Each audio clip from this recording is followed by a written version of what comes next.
Good evening and welcome to the Thursday, November 21st, 2024 meeting of the school committee. We are here live in the studio. We are being recorded by HCAM, and if I would invite those in the audience to please rise for the Pledge of Allegiance. I pledge allegiance to the flag of the United States of America and to the republic for which it stands, one nation, under God, indivisible, with liberty and justice for all. All right, so we have a packed agenda tonight. We got lots of important stuff going on. But I would invite if there's anybody here for public comment. I know people are here for the budget stuff as well. Seeing none, I would see if there are any recognitions people would like to have. Okay. All right, so then I would move into reports. Our student council representative, Savannah, is not here this evening, so we will hold on for the next meeting for a report from her and then move into the superintendent's report. All right, thank you. So this is the superintendent report for Thursday evening, November 21st, 2024. I do have a recognition, which I have incorporated into this report tonight. And I wanted to share that our friend Kim Polnick has served as the district's director of human resources for 18 years.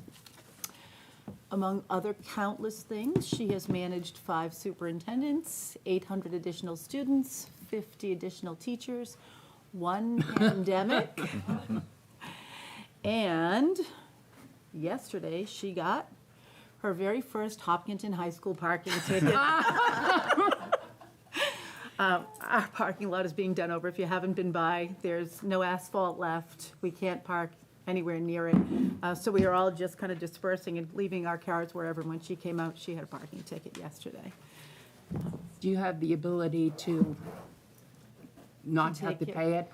Well, it's funny you should ask that question because we had sort of a little go-away celebration dinner for her last night, and she came in with this parking ticket and shared it with Mr. Bishop and let him know that she would not be paying. So, that's been resolved, I think. So now Kim is retiring, and I want to publicly thank her for everything and wish her great joy in her retirement. She's done a phenomenal job for 18 years.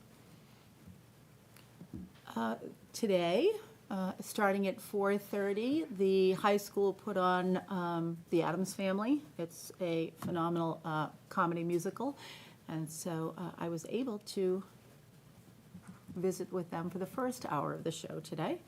So just a couple of pictures that I was able to take during their performance. It's amazing, the singing, the choreography, it's all fabulous. So if you have some time this weekend and you're looking for something to do, The Addams Family is playing at Hopkinton High School. Tickets available online? They must be. I'll have to check for you.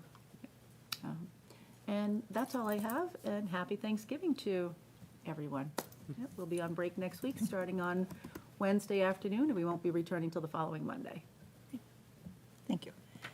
Any questions, comments? Okay. All right, thank you. That brings us then into the school committee chair report, which is brief because we do have another item down below on the superintendent search, but just for the report, I have warrants 250237S, 25039S, and 25040S have been approved and are in your folder. Do people have liaison reports? All right. The playground committee is going good and strong, has picked a design, and it's lovely.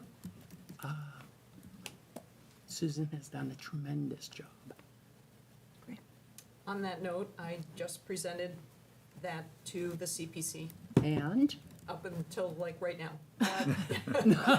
Which is why I'm late, I apologize.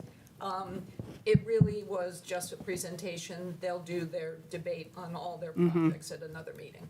So, but we were able to answer their questions. it is really, really lovely, and the committee has worked very, very hard.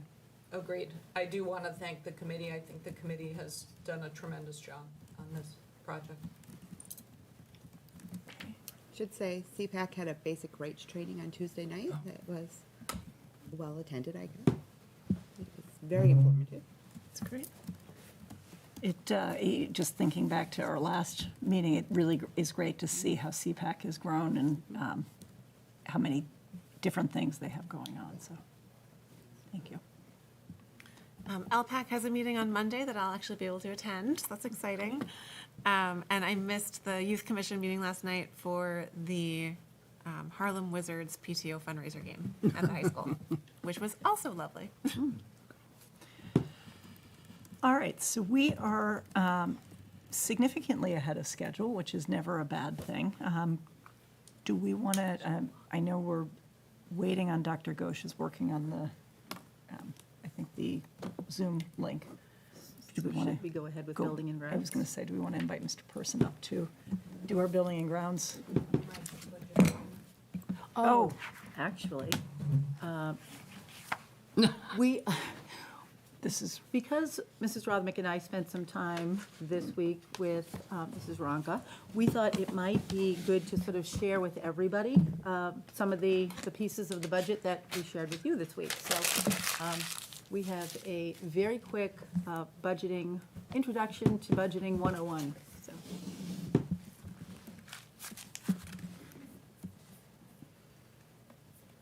Okay, thank you. So what I just want to do is pretty much introduce to everyone what the budget process is, what you're going to be seeing both with the presentations and just so you understand what's in your packet, how to read it, et cetera, if you will. So in terms of the actual budget and what we charge the departments to do is looking at the metrics and those impacts. So enrollment growth, which we talk about all the time, class size, administration, supplies, and space, special education as it relates to IEP needs and caseloads, contractual obligations, which cover salary, technology licenses, preventive maintenance, transportation, among others, and then, of course, data and historical trends. So we're looking at student achievement and growth and data behind any of these trends that come into the budget process. And then, of course, we need to balance what we're doing. So we receive budget guidance from the town, and that needs to be balanced with the needs that you're about to hear from each of the departments. So the documents that you will get for each department will consist of an executive summary, which the department will explain the needs, and then a munis report. So that munis report gives you 3 years of historical actual spending from FY '22 through '24. Then it has current year spending and the budget for the current fiscal year, '25, and then the projection, the FY '26 budget projection. So this is what it looks like. This is what you'll receive for each of the departments. This is the munis report for the Marathon School. we have a question. Those come out in a PDF, correct? Correct. Is there any way that the munis reports are vertical? So you have to turn your computer sideways to read them unless I don't know a way of flipping them in a PDF. I believe you can flip a PDF. You have to download it. Yes. And then Oh, you I can, edit it. thank you, okay. So when you're looking at the munis report, first thing that we'll start with are the account numbers. So what you see going down the left-hand side are all these numerical numbers. For instance, 2018, 2212, space 511609, MAR X hours. So what does that mean? And then a longer version of that same account number you can see down below, which has 1000-3, -300, -320, et cetera. On the right-hand side is what is considered the back end. So every account is built, and this is the back end of what is behind there. So the first sequence is the organization code, which has a definition. So this is center. It still says center because it's still back to center school. You'd have to go in and change them all to Marathon. But center school, lead, building, principal. And then the org code starts to break that down. So clerical, extra hours. And then you can see the longer version, all the acronyms that are behind that account that drive the reporting, both to the state, to DESE, and The first code being the fund, so this is the general fund, the operating fund for the school. And then at the bottom, you can see what has the account description. So the full description is marathon clerical extra hours, but all that fits within this report is that short description, which is MAR X hours. So it's a little more difficult to understand the abbreviations, but you can't get that full account description in there without the report being very crowded. So when you're looking at these reports, to give you just a shortcut, the accounts that start with 1, those 8 digits is preschool, they start with 2 is Marathon, 3 Elmwood, and you can see it goes on through all the rest of your departments. So again, going back to the Munis report, because it just says prior year, fiscal year actuals, this is what you're looking at. That first column is FY '22 actual, then FY '23 actual, '24 actual, then '25 actual, so this is what has been spent to date, your '25 budget, and what the budget for '26 that is being requested. So that is what you're looking at with what's in your packet. And when we talk about data, what are we talking about when we're pulling together the budget? So this is an example where we're looking at the historical trends and how we've adjusted the FY '26 budget. So if you look at the actual spending, and I'm using that same account, Marathon Extra Hours, you can see the actual spending in '22 was 300, in '23 was 0, and in '24 was 300. So the budget for '25 is 1,800, but we've now adjusted that down to 500. So looking at that historical spending, we've adjusted the budget that will be a little bit more in line with what has happened over the previous years. Then when you look at another line, instructional subs, you can see that the spending in '22 was 35, in '23 was 85, and in '24 was 85. The budget for '25 is 51. So this is where we needed to dig into that data and what does this mean? And what we came up with is district-wide, there were 950 more teacher absence days, which is starting to drive the instructional sub line up. So that's where you'll see for '26, there's been a correction, an increase in that instructional sub line, and you will hear that consistently for all the buildings. So this is not just Marathon, it's district-wide. So that's another example of where we needed to adjust based on the data. The other example is caseloads. So for special education, what we did is look at Hopkinton compared to our tech comparative districts. And we looked at the K-5 moderate caseloads, the K-5 intensive caseloads, 6-8 moderate, 6-8 intensive, 9-12 moderate, and 9-12 intensive. And if you look down between the low and the high in the K-5 moderate, we're pretty much in line with our neighboring districts. When you look at the K-5 intensive, on the high side is the 12, which is more than what we would like to see. If you look again down all the tech districts. So you will see a request that will address specifically this caseload. And then when you look at the other caseloads across in the other buckets, we're in line and if not below our other districts. So again, this is another example of where we're using data to drive what you will hear. And that's it. And that will you'll have more opportunity to ask specifically for the person that is presenting, but that hopefully gives you a little idea of what you're about to experience. Thank you. You're welcome. And thank you, Jamie, for Getting the ball rolling. getting it rolling. My pleasure.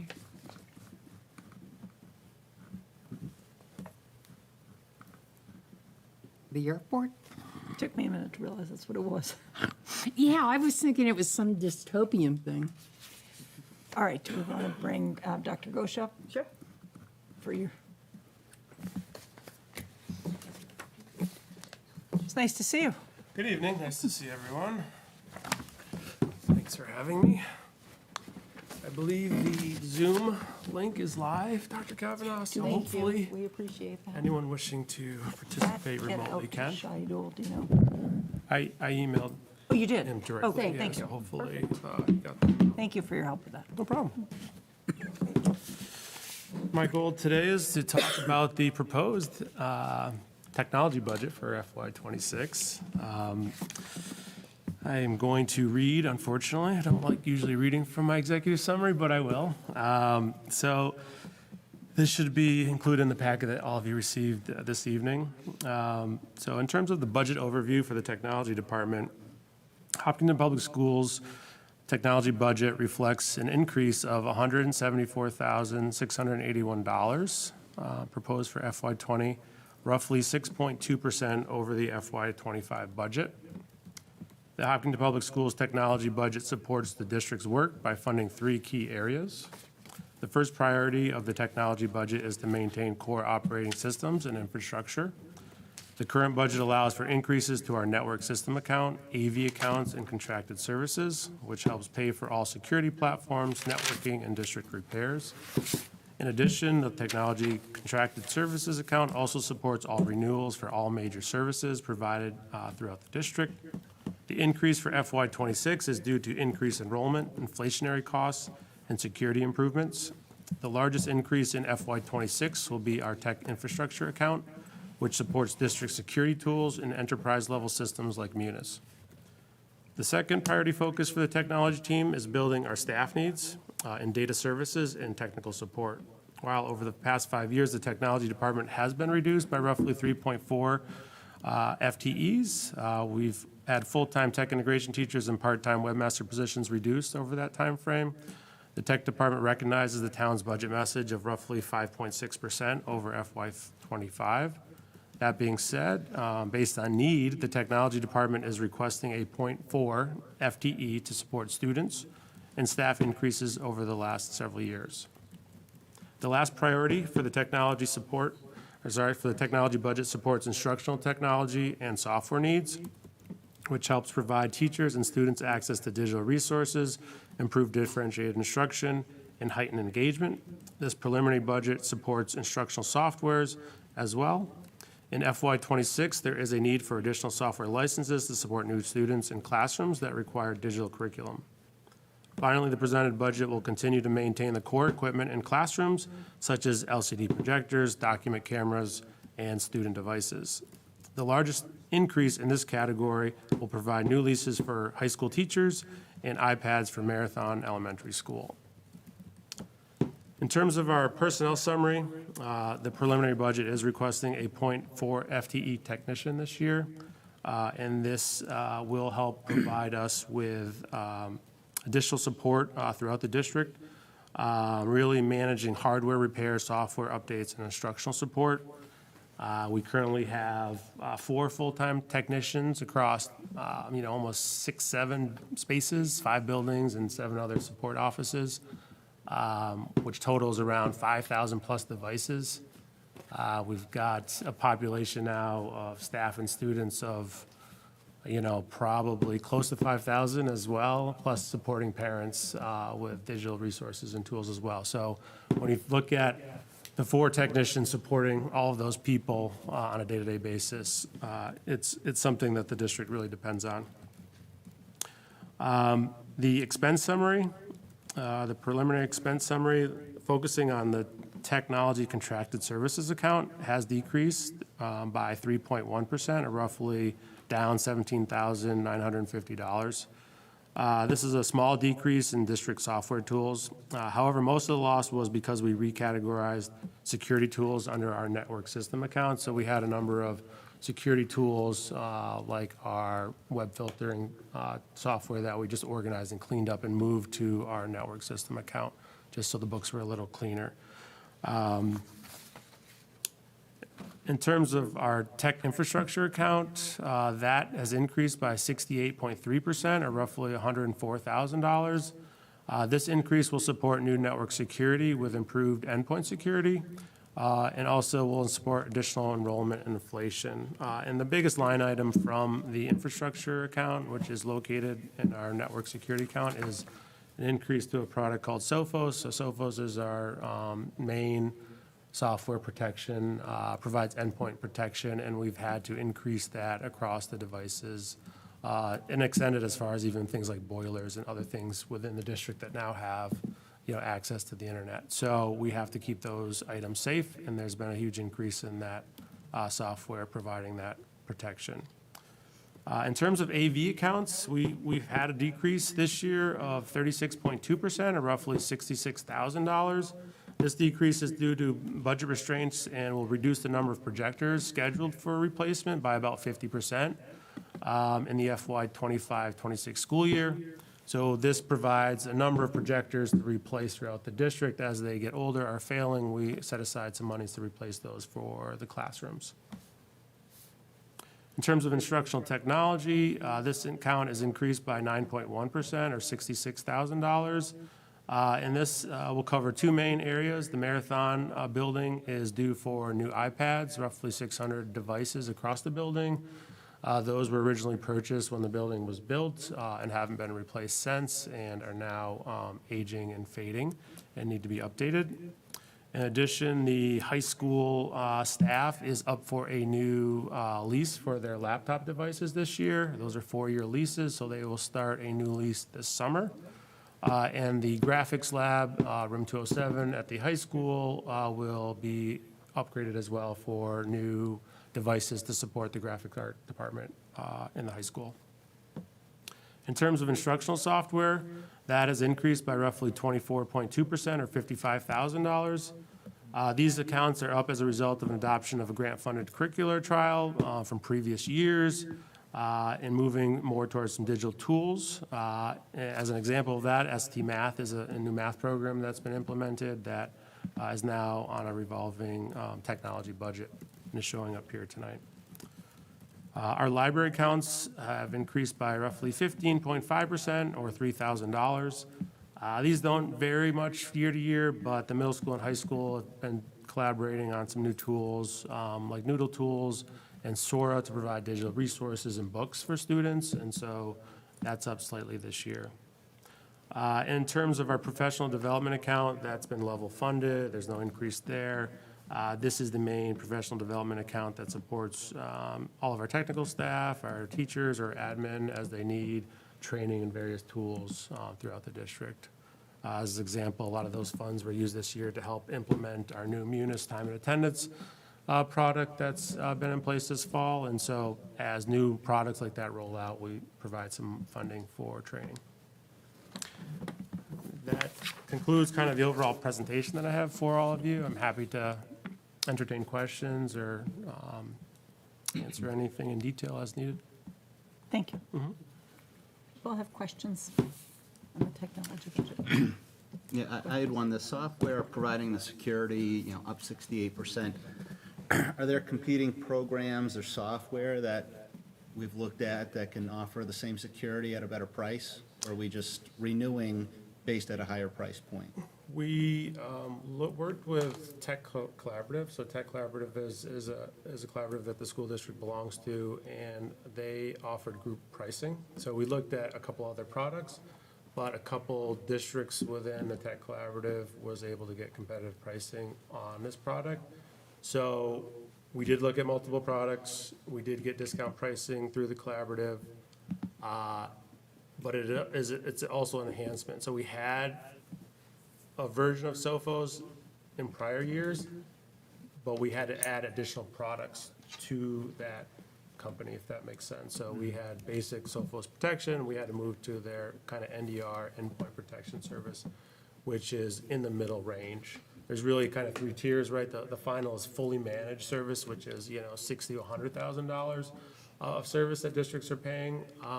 But because we have good, in-district support, our network admin is on site, has the confidence to handle those issues. We don't need to outsource and have it fully managed out of the district. Is that I mean, that's a huge increase, 68%. Is that, what was the last increase? I don't know if it's in the attached, that Munis In doc terms of what, Year over year? yeah. Let's look. I mean, is this consistent that it keeps increasing at this rate? Well, remember, part of the increase was because we moved, so our contracted services account, which is down, so keep that in mind. We had about 3 or 4 products housed in that account that we just migrated over to this network account.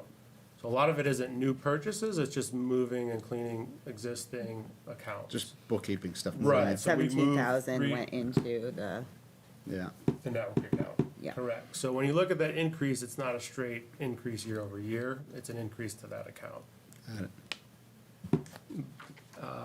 But in terms of that actual, let's see if I can find my historical on that.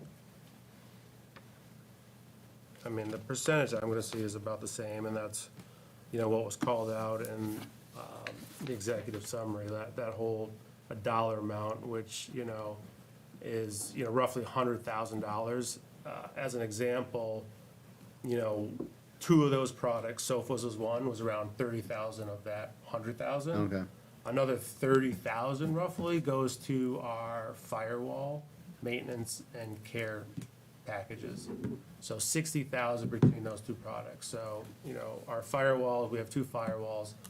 Those devices, right, need maintenance and updates constantly. So anytime there's a new threat, those devices get updated with that information. And without the service packages, you don't get those updates. So between those 2 products, that's roughly 60,000 of that. Gotcha, and I apologize if, obviously, my first year on the school committee and going through this process, I mean, I'm seeing 68%, 30, and then there's, there's decreases, but the net percent increase is at 6.2%. Correct. Okay. And the target, the town budget target, I assume they've come out and said, hey, everyone should be at 5.6%. Is that, how is that is understood, Susan? Is that maybe a question for you? So at the end of the day, and actually that, it might have been my mistake of not catching that, it's actually 5%. At the end of the day, the full budget needs to be at 5%. So you'll hear from some departments where the tech department is higher than the 5%, but you're gonna hear some departments are at 1.5%. So when we put everything together, the full budget needs to be at 5. Right, so, but kind of from just a macro look at it, tech needs a little more, and, I don't know, buildings and grounds or some other might need a lot less, but we need to make sure that from a school budget, we need to be basically at that 5%. Correct. Got it, okay, thanks. my one other question, you talked about the instructional software was due to a grant-funded curricular trial. Is the grant helping to pay for this? It paid for it usually in year 1 or so, or 2, depending on how long they were trialing the product. And once it is adopted and it's an instructional tool, it would fall under my budget. So it gets moved from maybe a grant to this. So this would be the first year that it's hitting us.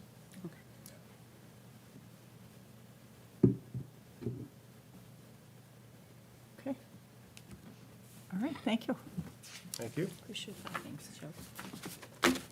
All right, next up, we have Mr. Person, who is presenting our, the budget for building and ground and facilities. I feel like we saw a lot of you there for a while, and we haven't seen you so much. I can come around more if you'd like. You seem on the building committee. The building, yes, I know you're busy with the building. How's everyone doing tonight? You know, you- Good. How are you doing? Good, good. Busy. Yeah. Good thing. You're always busy. Always busy. So I'm here presenting the FY '26 Buildings and Grounds budget. So we essentially break this down into 3 main categories: a personnel summary, expense summary, and extraordinary maintenance. For the personnel summary for this year, I'm looking for a 0.5 increase for custodian at the Marathon School. There's currently a 0.5 position there. That gentleman has retired, and I'd just like to take and make that a full-time position. As the schools grow and we put additions on, some of these will kind of keep coming forward in the next couple of years. So this will get us to a better spot in the cleanliness of the building. Oh, I should start with my preliminary budget is up $28,324 for an increase of 0.7%. Expense summary increased $7,861, or 0.3%. This was due to some contractual increases in the HVAC preventative maintenance. The repair and maintenance equipment account was increased this year's budget to align with the historical accounts. And the grounds maintenance account, there was an increase in grounds materials, grass seed and such, up $2,800. Extraordinary maintenance, so for those of you who don't know, extraordinary maintenance would cover any projects that fell under the capital project amount, so anything below $25,000, but wouldn't necessarily be in the regular operational costs. So you'll see in that we are replacing, and that one's decreased 2.4%. This one kind of fluctuates every year, so we try to keep it right around 200,000 to not, go over. We don't want to be too under, but I meet with the building principals to talk about what their needs might be, what they see. We also use a program called School Dude that logs in all of our equipment. We use it for a lot of things. School Dude. School Dude, great. What name? Crazy name, great program. So we actually have all of our building equipment logged into this, so we can see the years of service that each piece of equipment's been under, and we're able to kind of build budgets through that system. So the extraordinary maintenance accounts, you'll see the Marathon School, which this is the first year we've added Marathon School onto this, and as you guys know, it was a new school, but was a new school in 2018. So things are starting to, come up, and we want to keep on top of the maintenance of them. So what we asked for this year was funds for a new floor scrubber, which is exactly what it sounds like, to maintain the floors in the building. Truncated domes, if you don't know what those are, they're the, at the curb cuts for the handicap. I think it's for actually blind people to be able to feel the bumps. Some of those are broken up due to ice and snow and plowing and stuff like that. So we want to make sure we're maintaining those and keeping those safe.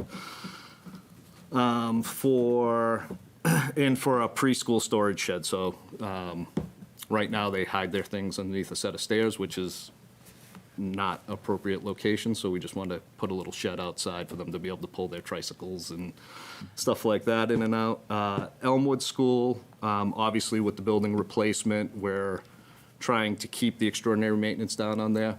I did meet with Mr. Broniger just to make sure there was nothing of need that the school needed, that the school could use for this year, but we're trying to keep that account low. We don't want to put a lot of money into a building we anticipate not using in the next couple of years. For Hopkins School, because of the project that we have going, we feel like we're putting a lot of money into not only the addition part of that building, but into the renovation portions of that building. So we felt like we didn't need to add money into that for this year. Middle school, which eventually becomes our oldest building, the preliminary budget includes for brick repointing, which is just essentially the grout in the bricks. There was a leak from a roof drain that's caused some damage to the side of the building, and it's starting to let water into the building, so we just want to repair that. There was water filling stations, so we're replacing old bubblers or broken bubblers with water filling stations, and if you haven't seen them, they do have a bubbler component, but also a place where you could fill a Stanley mug or whatever kind of cup that you want to use. That's filtered water as well. And then what was the last one? Water filling stations in repairs to AHU4, which is just an air handling unit that pushes air through the building. The high school, the funds for painting the hallway and guidance, HVAC exhaust fan replacements, a chilled water pump, motor replacement, and gym exit doors and a water filling station. So kind of all self-explanatory, but things that come up that kind of need to be repaired, and you'll see these things coming up as we're looking at the building exteriors as well with the doors. And then district-wide, pothole repair and paving. I'm sure all of you guys have driven around the Loop Road and understand the condition. This isn't a fix, but something to help with some of those big bumps. A structural I-beam replacement, so at the middle school where the maintenance shop is, there's a set of stairs that come out, there's an I-beam that's starting to rust and has a little bit of rot on it. It's safe. We would close it down if it was not, but it's time to do a repair on that, so we're getting pricing on that now. And then handhold covers, so essentially, it's a manhole cover, but a handhold is more like an irrigation cover or something like that. So it's not the big metal plate, but the little green plastic boxes that you see. Some of those have broken, and we want to replace those so nobody turns an ankle. A dishwasher for the 18 to 22-year-old program.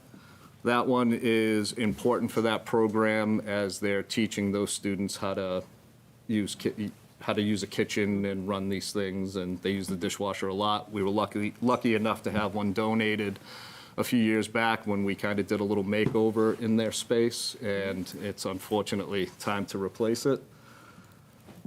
And then some parking lot adjustments in the bus lot. So we want to streamline, there's a big kind of mulched area that comes out into the parking lot that is in the way as we've added a few buses, so we just want to be able to pave that over to streamline the bus lot a little. And that's essentially the buildings and grounds budget. If you look into the historical data, you'll see a lot of kind of percentage changes. We were able to work through the budget to minimize costs here and add costs there, and that's how we came up with the 0.7% increase. And if you guys have any questions, I'm happy to answer them.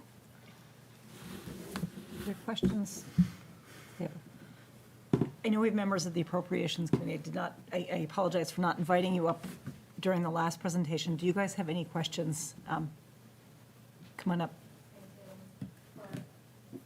If you want to retroactively ask them for Dr. Ghosh, we can do that after as well, so I apologize. Come up, see, yeah, just so that H can pick it up.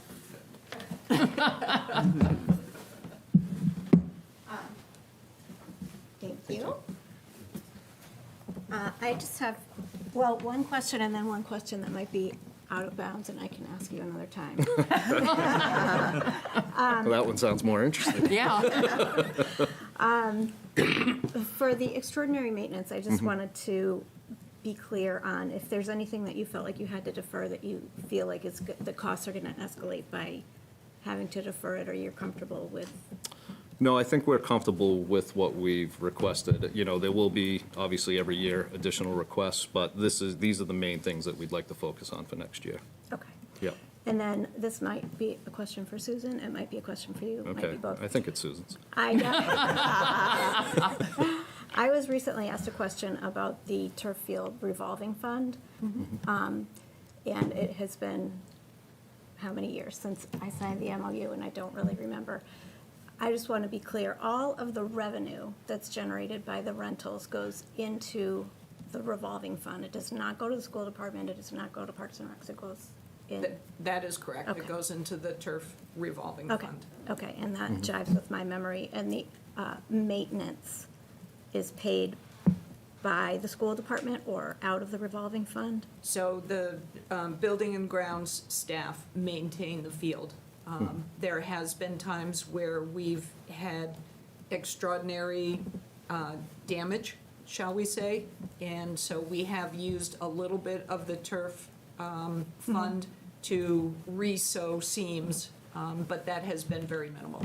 Okay, and for rentals, is that maintenance still also paid by the school department or carried in your operating budget? Say that Like again? when external groups are renting the fields, any resulting maintenance from that is paid from the school operating budget or? That's correct. Okay. The only thing that we do charge the turf field for are the porta-johns. Okay. Okay. And that is a shared, because the school does use them too, so it's like 50% goes to turf and 50% goes to the building and grounds expense. Excellent. Thank you. Didn't even see it coming, and that was really very helpful. Thank you very much. And I do have technology questions, but I don't know if you want to check with Shah who to You do want it first, or? to, so is he on the Zoom? No. Okay. I want to ask just one question before Tim, and then we can have a show come back up, if that's okay. So in terms of the Elmwood building, I know we're not putting a ton of money into it right now, but I'm assuming we're keeping it on par so that when we turn it over to the town, it will be in decent condition to, I know that it's going to need work to turn it into what it is. Yes, yeah, so any mechanical boilers, HVAC univents type of thing, we're maintaining. If lights are out, we're obviously fixing those in the parking lot. Matter of fact, the DPW just helped us with about 1.5 tons of pothole repairs down there just a week or two ago. We added some lights in the back teacher parking lot to make it a little safer for them to be able to get to their cars as it's gotten darker out. So yeah, we're doing our regular maintenance, and we'll continue to do so, throughout the life of the school. The extraordinary maintenance would be, replacing carpets in the building, which we may have to do next year, but we didn't need to this year. So, yeah, we're keeping an eye on all those things. We want the school to be safe and functional, obviously, for our students and staff, so. I knew that much, but I just wanted to make sure that people watching at home knew that when the building's turned over, we're not just letting it. No, Go. we're maintaining it as we would if it were going to be our school for the next 10 years. Yeah, Thank you. sure. Anybody else for Mr. Person? Okay. So I apologize, but do you mind coming back up? Roche? I'm really glad you explained that there's a name for those bumps on the handicap. I had to find out that name. It was, I didn't know what to call it when we first started talking, so it was a quick Google search, but. Welcome back. Good to see you.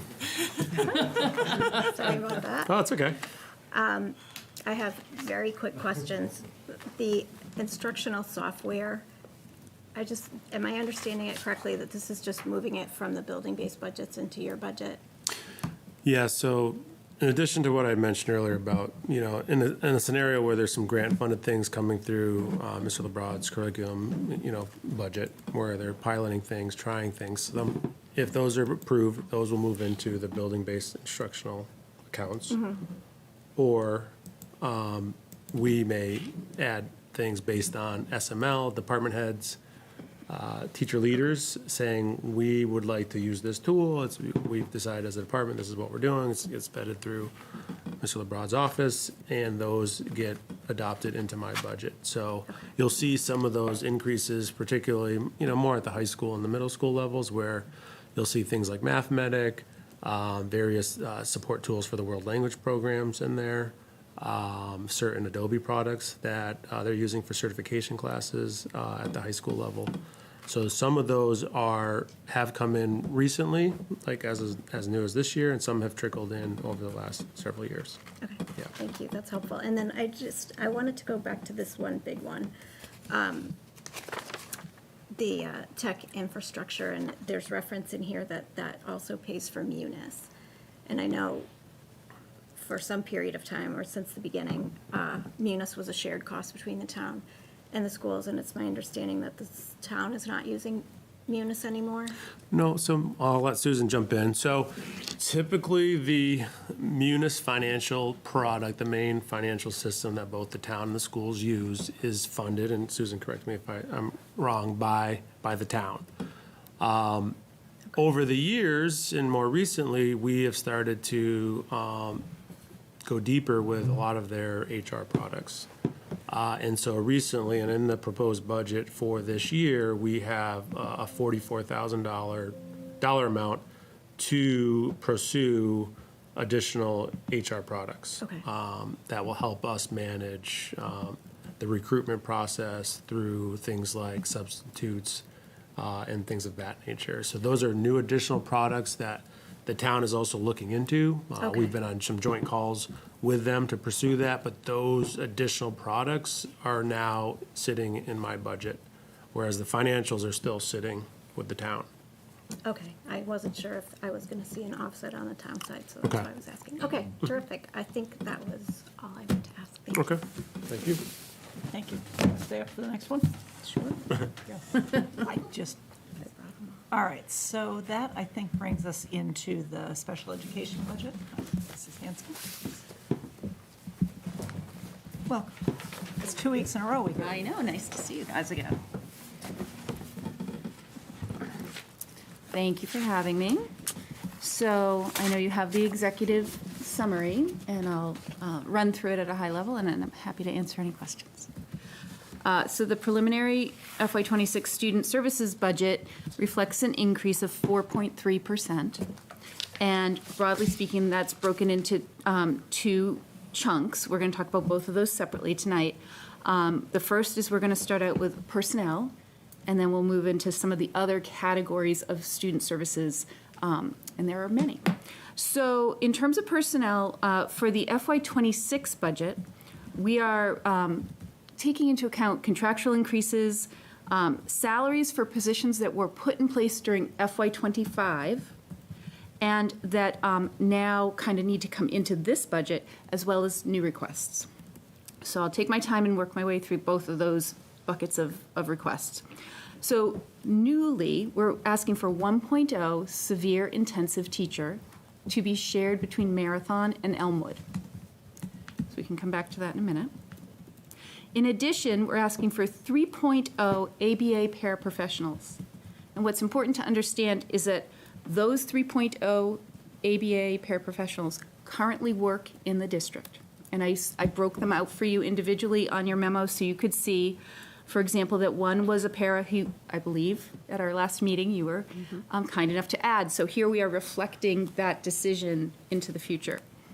Additionally, you can recall that Mr. Lefebvre and I came, I think, right in the summer, maybe August, and requested 2 ABA paras to open school for the middle school. Those are now, again, reflected here into FY26.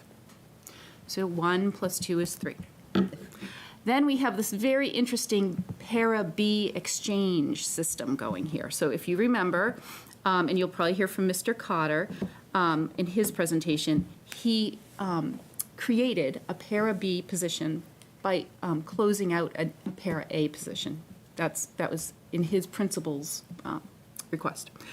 And that's offset, if you will, by the fact that Principal Bishop came and asked to remove a para-B where he did his very creative PE intervention, if you remember. And so those two things zero each other out. Took me a lot of work to get it that clear, so I hope that worked for you. Okay, thank you. I practiced. All right, so now we go on. So in terms of the new position, we're requesting a 1.0 severe intensive teacher. So that's a special education teacher with licensure in severe intensive. That's specifically targeting the Marathon and Elmwood school locations. And if we are able to receive this increase, what I'd like to start thinking about is that we would have 2.5 FTE of severe intensive teachers at Marathon and 2.5 at Elmwood for a total of 5.0 FTE across the earliest grades. And I tried to write that a little bit for you to kind of give you the context of that. If this is something that is approved, we would then begin a very thoughtful process with the teachers in the buildings about how to best match student needs, groupings, and teacher needs to manage, to use that FTE to its fullest potential. So that's the context of that request. Similarly, I would just say that the 1.0 ABA paraprofessional at Elmwood is needed for all the reasons we recently discussed, and we anticipate that need continuing, so we are asking for it again. And similarly, the 2.0 paras that we added at the middle school are part of what is a very effective structural system that is taking root there, that is meeting kids' needs in smaller groupings, letting them have more access to general ed instruction, and really, I think, supporting the entire environment of the middle school. And I'm very interested in maintaining that. And then finally, we want to respect the wishes of our principals who have some say in how they want to use their paras, and we're collaborating with them.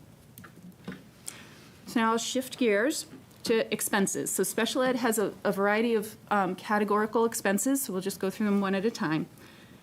So in terms of transportation, the FY26 budget requests an increase of $242,000 in special ed transportation. And I recognize that's a big number. That amount is broadly composed of a couple big chunks. So the first is that we have recently developed the need to have nursing on vans for students who travel from our community to out-of-district locations. So it's a new need.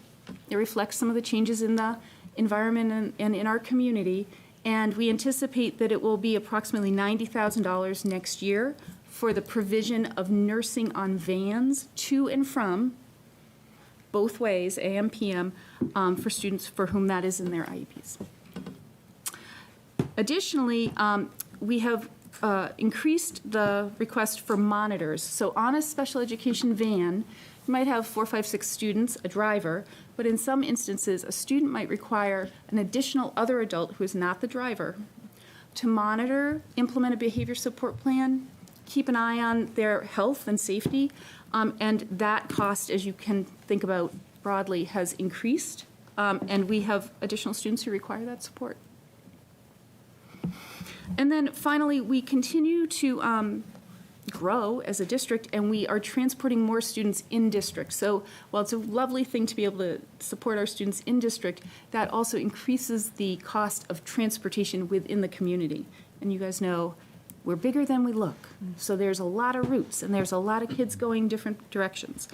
And finally, we are experiencing the necessity that sometimes the providers of choice can't source a route, and either our office will source the route or we'll pass through to a third party that will provide the route. So we always hold the responsibility for providing the route if our preferred vendor cannot do it. And we have someone in our office who basically has a Rolodex of all these companies, and she works her way through methodically to find us the best cost and the most efficient and high-quality van service. So we have multiple things happening in transportation. On good news, tuitions, we are in a pretty good spot. So I don't think I've ever had a 0.035 tuition increase of $588 in 31 years. So I'll say I like that number, but it's reflective of an important thing. The number inside tuitions is going up, so I don't want to obscure that in any way. However, our circuit breaker claim is catching up to that and also going up. And we have engaged in a more aggressive form of circuit breakering, and it worked. And so we received more money. And so that's a good thing. And so I just ended this little section by saying the district will continue the more aggressive approach to circuit breaker claiming. And also, you can see we're positioning as many students as we can in our collaborative networks, which tend to be not only somewhat more cost-effective, but more local. So they have this like pass-through effect into transportation. And when we can do that, that's a win for kids and families. They can get back before it's dark at the end of the day, you know? What's the being more aggressive with the circuit breaker? You want to know about that? Well, I don't want to speak too long because I understand you have many presentations, but essentially, we've expanded to claiming more students who are in district. So another kind of positive impact of keeping students in district and serving them well is that you can hit the threshold for circuit breaker with a student who's in district. It's microscopic claiming. I mean, it's claiming on like a penny by penny, minute by minute level, but if you do that enough, it adds up. And so we did that, and it worked. Okay, keep an eye on my clock here. All right, and then finally, for ESY, we served an additional 20 students year over year from FY24, FY25, and we are anticipating that it will cost an additional $61,000 across all the groups of people that we employ in ESY. So that's special ed teachers, speech, OT, PT, BCBAs, paraprofessionals, to continue to run the ESY program at a high quality and meet the IP contractual, requirements for those students. ESY is also circuit breakerable in district. So it's all kind of coming together. Finally, we have two innovation projects. So if you recall, a year ago, we requested funding to run a pilot of taking some of the people who currently are being trained in our de-escalation training and train them in the summer. So they didn't have to leave school in the fall, right when we were making relationships with some of the very kids that we wanted to not escalate. And so we didn't know how many people would take us up on it, but we had 35 people come in from their summer vacations and be trained fully before the first day of school. So we know that we got a good response, and that tells us that there's a genuine commitment to doing that, and it let us target 35 key personnel, so people that we knew we needed to have ready on the first day of school. So I'd like to continue that, and it did cost $10,000 to do that. And then finally, we're asking for funding specifically to create a transition program retail store location. So I just want to say a little bit about that. So as part of the programming for students who are 18 to 22, we expand their world outside of a school building, as you know, to community college, community settings, jobs, internships, and to business models. And it's very important not only for social skills development, but for numeracy, for community safety, and for finding out what people are interested in doing, right? And so this idea is to request $20,000 for the startup of identifying a rental location and the beginning materials and development of such a storefront. So we've done some research in the real estate market and communicated with community references, and we think that $20,000 would be a reasonable 12 months of rent plus some startup costs.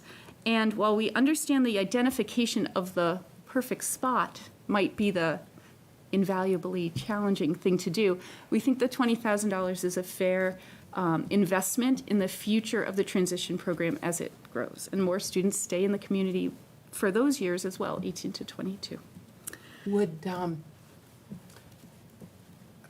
a community member who has a building that would be, are there tax incentives for them to participate in this? I am not an accountant, but I would be happy to look into anything if a community member Yeah. with an interest in a building wanted to email me. I We think it would do be some great research. to also talk to our town departments and other committees that are planning out our town and thinking about Thank you. some of these initiatives to see if we could incorporate this and be a win-win for many departments. Thank you. This would be 20,000 on a recurring budget. I anticipate it would at least be 15 on a recurring for the rental, and there probably would be ongoing small, both materials and supplies costs. And then finally, we, similar to what you've heard in other presentations, we have some structural adjustments that we think are wise to make. So I highlighted for you 5 of them. So you've already heard tonight about sublines, but our pre-K subline, which is an important thing. Our preschool is an integrated preschool, so it's very important that there are substitutes for any of and all of those teachers. We're asking to be increased from $12,500 to $25,000 to match the historic actuals. Similarly, the nurse subline, again, nurses are very, very important, and if a nurse is out, we have a limited pool of people we go to, but currently that sits at $7,700, and I'm asking for it to be raised to $11,000 to, again, match historic actuals. Additionally, we have 2 different home tutor lines, and together we're asking for those 2 lines to move from $16,000 to $30,000, and that is to match historic actuals, but also projected costs. And as part of what we've seen with the inflationary kind of development, these tutoring companies have all jacked up their rates, and so we are getting less hours for the money we have. At the same time, we have students who do need to be tutored. And then finally, the pre-K supply line we created a year ago. It didn't have its own supply line. We gave it $1,600, so thank you. And we're asking for it to go to $4,215, which we built that number with every one of the preschool teachers sitting around talking about awesome stuff like markers and beads. And I think it is time to reflect the realistic needs of a materials-intensive location like a preschool, especially when half of its population are receiving special ed with that $4,000. And then finally, this special education testing line, we're asking to increase from 16,000 to 22, and that's a real hard number from the companies that hold the copyrights to the tests that we use, and they have incrementally increased their costs, and we need to abide by and use those tools. That's the foundation of our instructional planning, is assessment, and we need to be able to maintain the catalog of testing that we have actively and current. So that is my summary, and I'd be happy to answer questions. Sorry, go ahead. How are you covering the historic actuals now, like the pre-K? Is there, are you just dipping into some reserve fund or borrowing so- from someone else? A little bit of all. And to be honest with you, I think our historic actuals are probably variable. So special ed has this other variability situation. So for some of these, in some years they were even higher, and some years they were lower. We made an attempt this year to target a couple of these because they seem like they were year over year, not aligned, to your Gotcha. point, and we don't want to do that, right? Yeah. We can avoid it. And our preschool generates revenue from our It does. peer models. So we have revenue that does come in from that, correct? We also have grant funding and other sources of funding. Question on the nursing for the transportation. Is that's something that we're currently doing in FY '25? So we are doing it on yes, we are doing it, and it will maintain itself next year, and it's projected to grow. So I was looking at the need for nursing subs. If these are people that we're employing as a district to be riding, or are they being employed actually by the transportation company? So there's two different buckets of Okay. nursing on vans. So there's in-district nursing on Yep. vans, which are people we employ who do that work. And then there are nurses on vans to other locations in other towns who come from a nursing on van company that does that, sources them at 5 a.m. every morning, make sure there is one, and has a pool of backfilled contract company nurses so that every morning a parent can be sure that their kid can go to school. And do we, for the in-district ones, do we have the ability to have like that backfill to make sure that there's a nurse on the? So we currently have lovely people who work very hard and check their phones at 6 a.m. every morning for our in-district system, and that is working quite well. And I'm very thankful for the professionalism of those people. They're very flexible. And when we have a moment where 3 people are all sick and can't do it, our in-district nurses will sometimes step in and roll in early and do it. Okay. But So it's not not- difficult to hire then? Everything's difficult to hire. Okay, It's fair. difficult to find really great people to do it 100% all the time. The contract to the other towns is an entirely different animal. Yeah. Now, keep in mind as well that nursing subs are also, if nurses go on trips, you need to have Oh, right, a nurse right. that is staying Okay. behind in the school, so it's more than just transportation. I was just thinking that It's for big. a lot of people, because the transportation would be, alone would just be at 2 distinct times, Yeah, that might be this is- harder. this is a- Okay. And Well, nothing, it's like a universe of it. Yeah. As field trips came back post-COVID, we wanted to make sure kids had those experiences. That hit that. And then sometimes nurses get sick. They're probably pretty common. Correct, and they are tough, and they come to work a lot, so that's that. How much revenue does pre-K? That's a Susan question. It's probably a bigger question. I don't have the answer. And we may need to come back to you with some We'll research to have some to of your go to questions. Susan 1. That's a good one. I'll write that one down, Susan. While Susan is looking that up, I'm going to ask you one more question.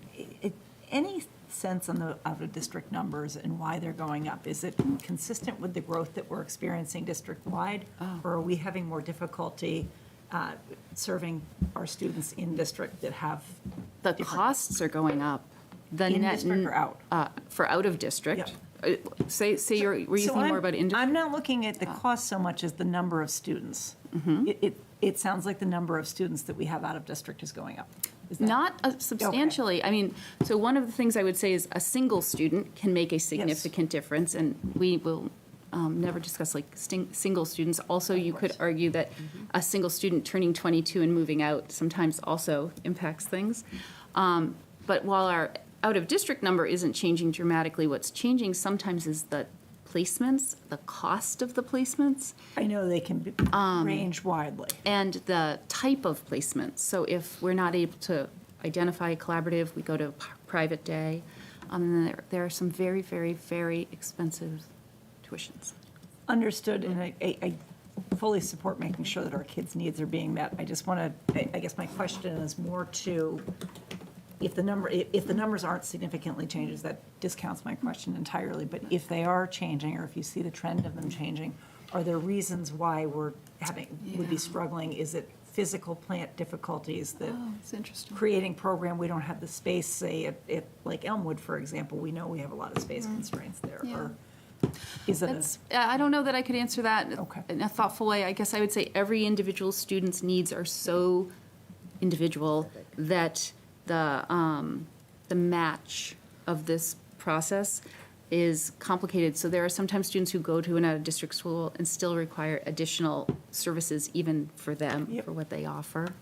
But I don't see a pattern where, for example, all, people at one grade are exiting or something like that. I don't see that at all. Okay, or not specific To a building or a changes. location. Yep, No. okay, thank you. It's a good question. Is the out-of-district school tuition still done on days attended, or in some cases, is it, here's the tuition for the year, and if the student shows up half of the days, you still pay the, That's a good question. So the tuition is for the year, and it is a set rate by a state agency. If a student misses a set number of days in a long run, the team reconvenes, not to turn off paying the tuition, but to begin looking for a new placement where that student also will need to go. And in the interim, we're responsible for maintaining that placement, so the student always has a placement. So we try to be very prompt and not let someone kind of linger. yeah. In rare cases, a family may terminate a placement, in which case we abide by that, and then we start the process to find a new one. So sometimes there's a gap there that might produce tutoring needs. Yeah. Yeah. For the monitors on buses, is that something that only happens on the special transportation within the district? So that money identifies itself to the special ed transportation of vans. We are having broader conversations, though, about yellow buses and things that we can do on yellow buses, which is a really exciting conversation. That was the root of my question. Yeah, it's a different vendor and a whole different kind of ecosystem, but we're having good conversations about that. What are yellow buses? The big The regular ones. ones. Oh, the regular ones. So you're talking about putting monitors on as part of a student needs? So the new IP contemplates the possibility of that, which has never been something DESI had thought about. If we have a student now who is having difficulty riding the yellow bus, if you will, there are times where staff are put on for a limited amount of time. There's also supports that are given to the student during the school day, and just trying to work on a behavior plan to be able to ride the bus independently. So Yep. that does happen now. And we used the yellow bus of ESY as a practice for some students, and they successfully learned over the summer and then generalized it to September, which is super cool. Yeah. Great opportunity. And I could imagine that if there were a student who needed that support on the yellow bus, but then had to go to a special transport, there might be some cost savings. For the in yellow bus? Training them, developing that skill set to be able to get back to the yellow bus. Yep. I did bus duty at Elmwood a couple weeks ago, and it was wonderful to see kids, being greeted by staff coming off. And it was very neat to see people really customizing kids' yellow bus experiences so they could do it. Yeah. And I have an answer for Susan in terms of preschool. Thank you very much. So we are bringing in 240,000 in revenue, but we are putting 320,000 as an offset to the budget. So we're using more of the fund than we're bringing in. We'll be able to maintain that until fiscal year 30, in which time there would need to be an adjustment in how much of the fund we use. Sorry, what were those two numbers again? 240 is the revenue, 320 is the use. And has the cost of that for the families gone up? We actually have not looked at changing the tuition in a number of years. I'm going to ask a question that would probably reveal my lack of number that I'm going to have Jeff helping me with. 340 comes in, 240. 240 comes in. 240 comes in, but you send out 320? We're using 320 as an offset to the special education budget. So when I was showing you the accounts, kind of that budget primer, this budget that you're seeing is going to the operating general fund of the town. However, we reduce the budget by different offsets, preschool being one.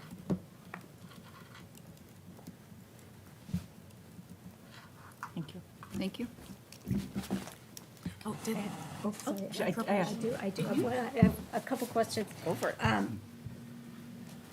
And I think that you said this in your memo, but you are using the full special education revolving fund Yes. in this budget? Correct. Yes. Okay. And all of these structural adjustments, as I look at them, is really basically just maintaining level services, As they- reflecting actual people costs? here. Okay. The addition of the teacher and then specific line adjustments. Yes. And I will say, I sat here many, many years ago, and I really applaud. Not that many. Many. There are a lot of fresh approaches which have really done very well financially, but also I think in the interest of the students. And so I wanted to highlight that, but I do have a question also about the 18 to 22 program. And I don't know if currently you have the capacity to tuition students in from other districts, or if you were able to set this store up, if that would allow you to do that. So I think that is something we've discussed. The district does have a mechanism to do that. However, as we look at kind of our own projections internally, we want to make sure we're serving our Hopkinton students Yes, yeah. first. Yeah. So everything's always on the table, and creativity rules the day. Yeah. I think that it would be possible if a program was established and had a great reputation that a tuitioning could occur. But at a minimum, the goal is to retain more of our students in the 100%. district through doing Yep. this. Okay, all right, yep, that's all. Thank you I very appreciate much. your Yeah. feedback. All set? Thank you. Yep, thank you, everyone. Okay, so that then brings us into curriculum and instruction. Mr. LeBron? All right, thank you very much. It is a pleasure to be able to present to you tonight the proposed budget for FY26 in the curriculum and instruction arena. I'm going to talk about two categories, like many of my colleagues have done so already tonight. The first one is personnel, and then the second one is non-personnel expenses. So when we look at the budget the budget proposal in the Office of Curriculum and Instruction, there are a few things that we're covering. The first is curriculum and program pilots. The next would be the adoption or subsequent renewal of print and electronic textbooks, other general instructional materials, pre-K to 12, professional development, the salaries of various academic and curriculum instruction directors. In this case, for Hopkinton, it's the directors of elementary literacy, elementary math, middle school English language arts, as well as the director of English language acquisition, equity, and access. Finally, the budget covers personnel and materials, all personnel and all materials that support the program, our ESOL program, which is our English for Speakers of Other Languages program. So tonight I come to you with a proposal of $2,105,868. This reflects an increase over last year of $305,654, or 16.1%. And Chris, before you fall out of your seat, a little context. The percentage is 4 times of an increase over special education, what Abby just saw. But the increase in dollar amounts is half of that. So just to put it in perspective there. Still a big percentage. It is, and I'll walk through a little bit of why that is tonight. So the first one is our salary, and like with everything, our biggest expense always is going to be our salary. So tonight, I'm proposing a salary budget of $1,695,868. That's an increase of $78,654, or 4.9%.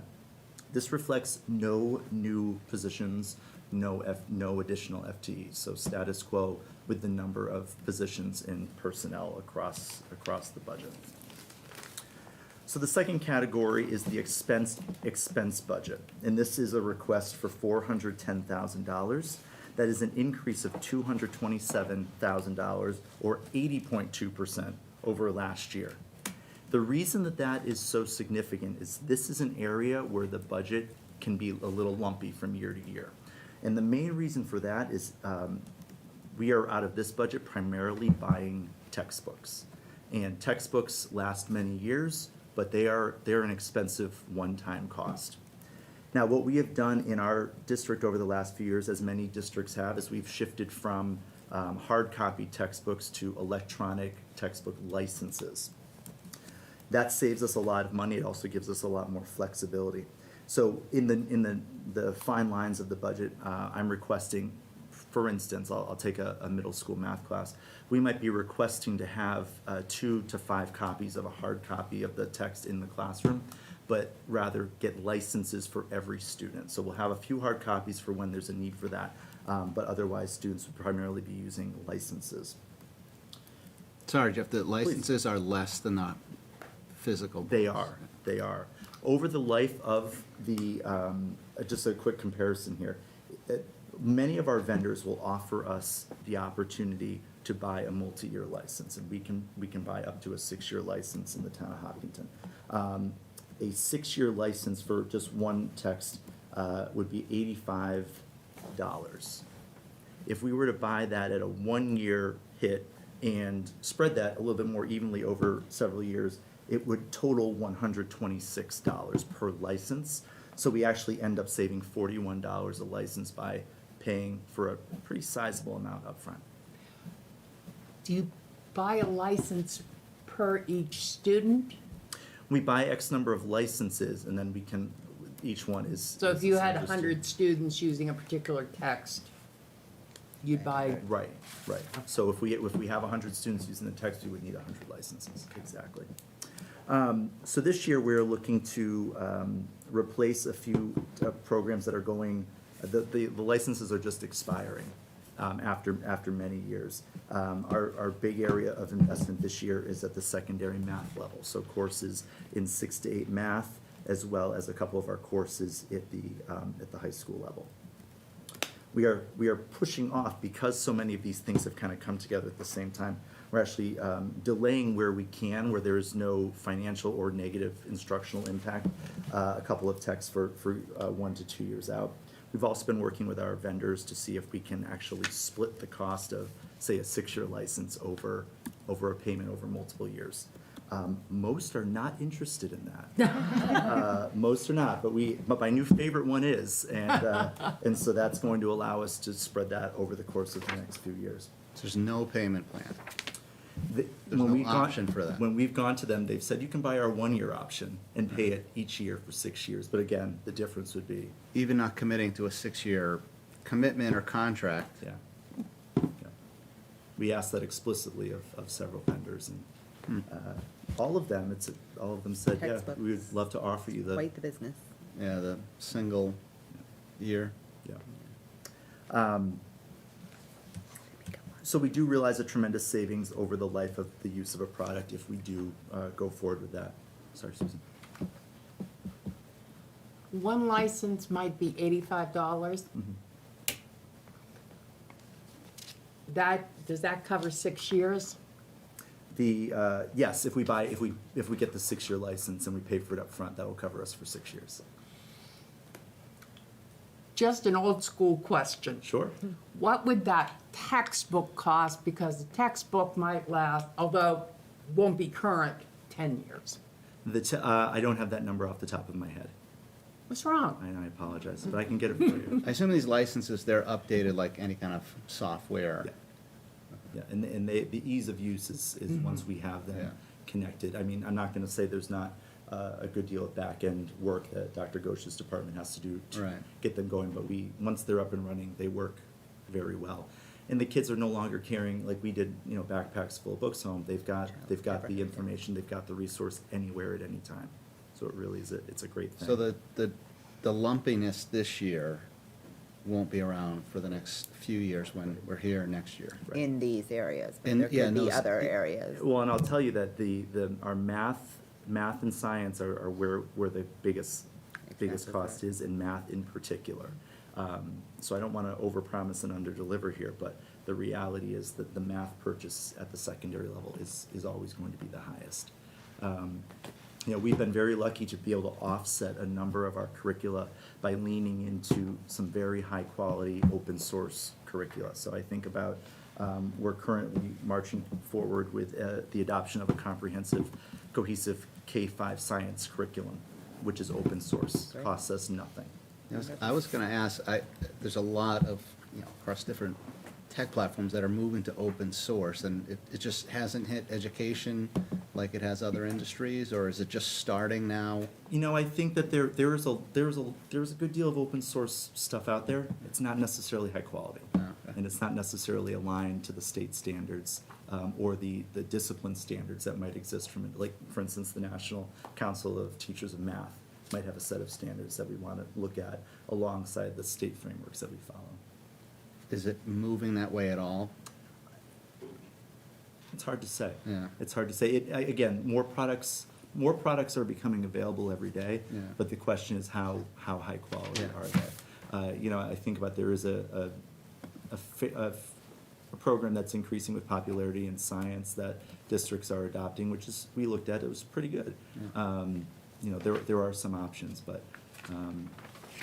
with math right now, I think that these products are the best options for our students.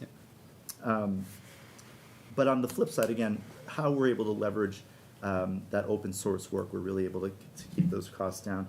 We're also able to take advantage of grant funding and the various relationships that we've established as a district beyond the walls of Hopkinton or within Hopkinton. We're able to keep our PD down, and we're able to use some of that grant funding when say, for instance, a subscription is eligible. We can use grant funding if it qualifies to be able to offset that, which is a great opportunity, which can save us tens, if not hundreds of thousands of dollars a year. So that investment behind the scenes in the central office working that really ends up saving us a great deal of money in the long run. The last thing I'll touch on is the translation and interpretation services. I'm proposing an increase of $5,000 over last year as we continue to demonstrate and execute exceptional translation and interpretation support for all of our families. The $5,000 increase represents the actual that we realized last year. But I will say that in addition to being proud, we don't often scream about how proud we are about spending more money in an area, but knowing that we are creating opportunities for all families to understand and contribute and participate in the Hopkinton Public Schools should be a thing that we wear with great pride. And we're also trying to lean into software and lean into technology. There is a software platform out there now that promotes itself as being able to, using technology, using AI, be able to translate a scan into another language. And so we're going to give that a spin in the latter half of this year and see if we can, first of all, if it meets our needs and rises to the level of excellence that we want. And if it does, that could end up saving us a great deal of money moving ahead. So that's what I have, but I'm happy to take any questions. Any more questions? Thank you. Questions, comments from either from Jean or from the committee? I am familiar with the cycle of, textbook and curriculum purchases, and it looks like this is I guess my question is this the beginning of a wave, and you expect to see additional subjects next year and the year after, or this is kind of a This is- peak, and then we're going back This to a is, valley? this is the wave this year. This is the wave, Well, this is yes. the crest, this is the valley, just in FY '26. Right. I'm just asking, going forward, do you expect that it's gonna stay at this level, or you just don't know that yet? Oh, I see what you're saying. Yeah. That's a great point. I'm just thinking ahead. Yeah. Yeah. You know, interestingly, it was either last year or the year before that I actually decreased the budget from the year prior, and I think that that's something that could happen. But one thing that I have noticed, you know, in my third year in this position is the opportunity for us to really forecast these purchases and think about, is there a way to get something a year early, which might sound bizarre, but it might, Right. you know, from a fiscal standpoint, make sense to start something a year early or push something a year out, so that we can level as much as we can moving ahead. Okay, so that's something that you're looking at. Yeah, absolutely. That's terrific. Thank you. That was it. What do we do with all the old books? We just toss them? Well, they're I mean, Well, well, There aren't any anymore. They're all just outdated and, yeah, so Yeah. most of the books are electronic now. So the things that we're already replacing are that. But there are regulations for how we dispose of Yeah. educational municipal property. yeah. Yeah. What are you allowed to do with them? I don't know, look at my friend Susan, because I feel like she's got this like, So you have to make it available to other districts, to the public. So we advertise that over this past summer. Like a warehouse sale kind of thing? Yeah, we put it out to districts, some textbooks in the middle school that actually they haven't used in a long time and were just literally sitting in storage. And so we did put that out to other districts to see if anybody would like them, which is required. You need to put it out for free to other districts. But the books were so old that Nobody wanted them no one else anyway. was using them, and then in which case, we just recycled them. That's what I was getting at, is that there's no revenue. They have to be free. There is no there's revenue, no yeah. revenue. And we also get, we get solicited with offers from our neighbor districts as well from time to time, saying, hey, there's this set of materials, does anyone want them? And unless it is something, a brand-new program that they decided not to stick with, typically, I think they're just waiting to be able to recycle them, knowing that everything has been offered. Yeah. We have brought in desks, chairs, that other districts have offered for free. When we closed down Center School, we made all of that available, and other schools came in and were able to take our surplus, and, so all the school districts really do kind of help each other out by when they have something declared surplus. It So you goes can't have a out. liquidator come in and generate revenue. Most of the time, if you look at the declared value, it's zero. Okay. Yeah. You take it right to the end of life. We really do. Yeah. So in just because I know folks are watching at home, my recollection of the center school furniture was that it could not be used at Marathon because of the MSBA requirements that we put the new furniture in there. There were some things that we Okay. did bring over. But the stuff that we gave away was not because we were just looking. It really was end of life, Thank you. yeah. Any other questions? Okay. So you don't get to go sit down. I'll just stay here. All right. That brings us into you, Dr. Kavanaugh, and Susan. All right. I'm happy to talk about the central office budget. I know that we received an email question Yes. today, and I think that Mrs. Rodmick is prepared to answer that when we get there. So the central office budget, you can see, is very condensed here to a single page. The personnel summary is really limited just to salary reserve.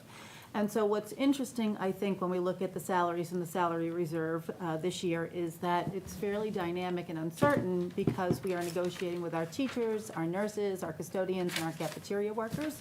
So when we negotiate, then we also negotiate cost of living increases, we are uncertain as to what those will be. So we do budget for them, and we also budget for lane changes. So for example, if a teacher goes from bachelor's 15 to a master's degree, we want to make sure that we are prepared to pay that person accordingly, and then also any longevity payments. So that's where we are with personnel. And then if we take a look at the expense summary, the very big driver there is really transportation. And so when you look at this, you'll see that we have a transportation budget increase by $210,146, or 8.1%.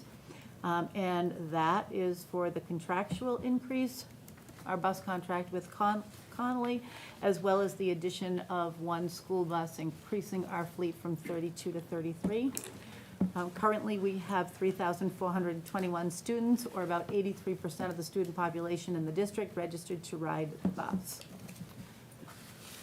A couple of other just very small increases. The school committee dues is increased by $4,750, and that's because we've taken on a new platform called ArcsEd, and what that does is it does some benchmarking and budgeting work for us.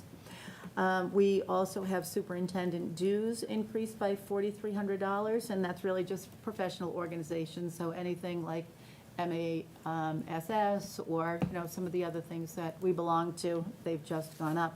And then all of those other lines that you're looking at, they really have insignificant changes. The salary increase, those were all expected increases based on forecasting with lanes and, Yes, so it's about $1.5 million, or 75%, Yeah. and that's really largely an estimate. It's our best guess at this point.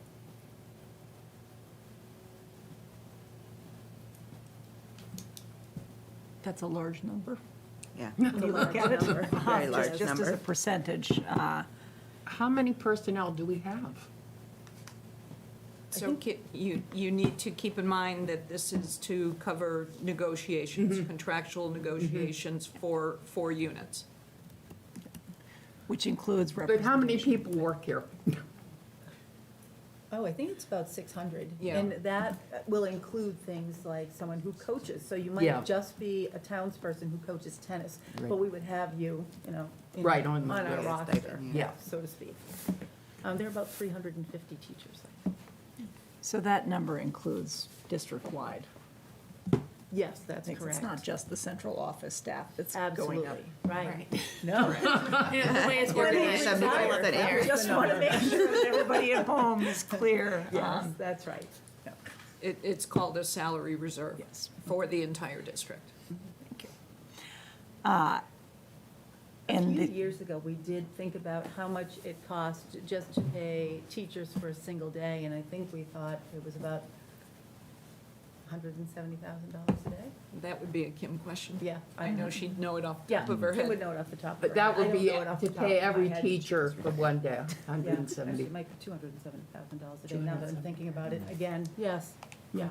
So, and I don't say that because I, think that that's an exorbitant amount of money. I say that to sort of illustrate why these numbers are just so big. Oh, yeah.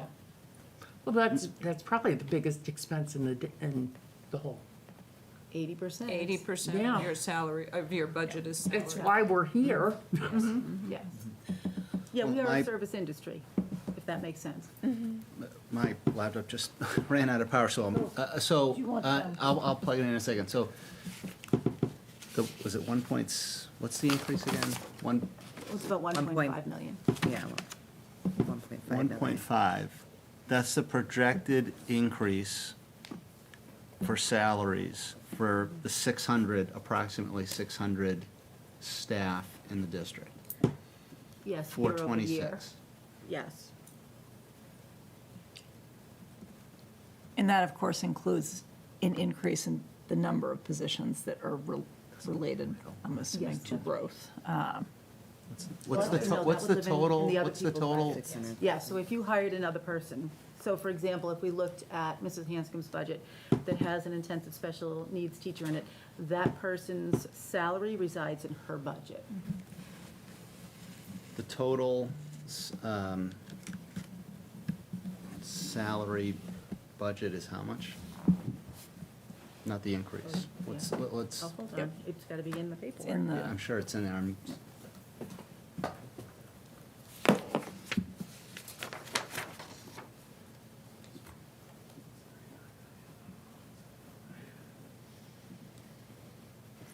$6,659,000. 6 million sound right? 6.6 sound right? If it's 34%, no, that should be, For the entire district? Yeah, you're the- asking? That's way more than that. yeah, yeah. Because it's like More 80% of our. Light. Seems less Yeah. than total expenses. Oh, that's because this is salaries the, are in other departments. yes, because this is just the This is main the office. reserve Right, and it's, already- it's over 50 million in Okay. total salaries. Got it, okay. What's the early retirement line that we reduced by 100%? On that first Munis page from the packet. If teachers give notice, and I don't recall exactly what the contract is, it may be 2 years' notice, they're paid a stipend for that notice, and we don't have any. Oh, okay, great. I was just like, oh, look, 100% savings. That's amazing. Aren't we good? Is that unusual? No. And you can see the fluctuation of that line, which indicates some years you may have 3 people who've told you they're going to retire, some years no one will tell you they're going to retire. So the total, the approximate total salary for the budget is about 50 million. And for 26, we're gonna add 1.7 to that. We're projecting Potentially. potentially to add 1.7 to that. Got it. Can I ask a bus question, bus contract question? Sure. So you're increasing, because you're increasing buses. What year of the contract are you in? I'd have to check, either 2 or 3. Okay. We're early in. And does the end of this bus contract coincide with the opening of the next school?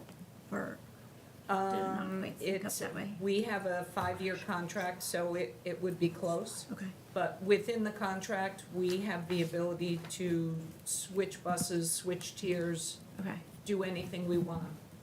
When you Add open the or new even- school, you'll go down in buses, is that? So it'll be a shift. Yeah. So you will have K to 4 on one time schedule, but you're adding grade 5 Okay. through 12 Yeah. to be on another time schedule. So you'll have more buses at the middle school, high school level because of that shift. Okay. 33 Because you're trying to fit more caught kids me on this. off guard. I think it was, I was shocked when it went to 26, so that was a long time ago. It's higher than that, it's Yes, 35. clearly. All right, well, thank you. And I also want to say thank you for providing 3 years of actuals. That's extremely helpful in terms of understanding just the broader context of where things have been going, so I appreciate that. Sure. And I do have a quick little PowerPoint, because I do know that there was also another question on transportation. So I just want to clarify for the public in terms of what it is that we look at, and again, going back to data. So when we are putting together the bus routes, so there's a lot of things that come into the consideration. One being ridership, the number of kids that are on the bus, the location, and the time of ride that they are on there. And keep in mind, from the summary, 83% of the student population ride the bus. So that's a percentage that we're always keeping an eye on. The more we can increase that percent, the more cars we take off the road. So that is always a goal of looking at that percent. But then in addition, the heat map, the location of where students are, changes constantly. And that also changes, again, like I said, location. So in fiscal year '24, we did do a parent survey regarding transportation. And the things that we were looking at, the number one complaint at the very bottom was that the bus ride was too long. You can also see that bus is too crowded is in there as well. And you can see what some of the other feedback was inconvenient bus stops. And I'm sorry, this is, kind of a snapshot of what we received as feedback. What did, child has a license and, Drives. They have a car.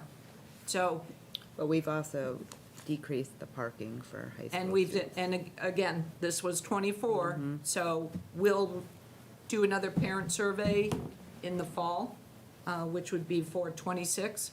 So we'd like to see kind of how these have shifted a little bit. But just to give you an idea, so again, thinking of customer satisfaction, this is what we're keeping an eye on. So when we look at the middle school and the high school buses, and we'll go from the ridership in fiscal year '24, we had 33 buses, but 11 buses were over the regulation of 55 students. So we were behind in terms of population growth in the number of buses that we had.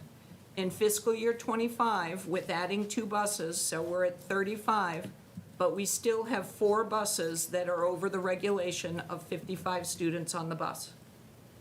And when you look at the duration, we had 4 buses that were over 50 minutes students were riding. And this year, we only have 1 bus. So again, we're looking to reduce that time. And then across all 35 routes, we reduced the average ride time by 1.5 minutes. Now, that doesn't seem like a lot, but that's 35 routes.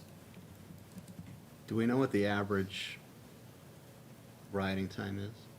I do, but I don't have it on here. No. she knows everything.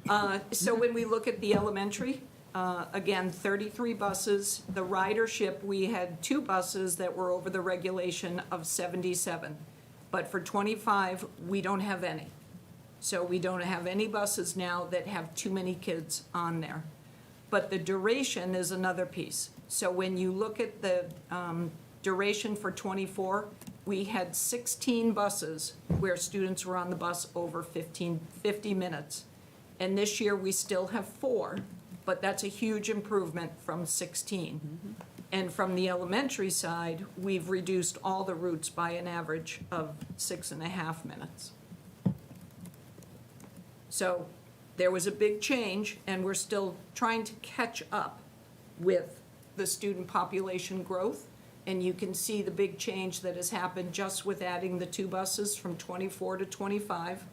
So that's an improvement to the student ridership. And with an additional bus for 26, hopefully we can start to really continue to improve these times and ridership. Do you tell the bus company what you would like to have done and they do all this, or does this fall on your desk? We make the routes.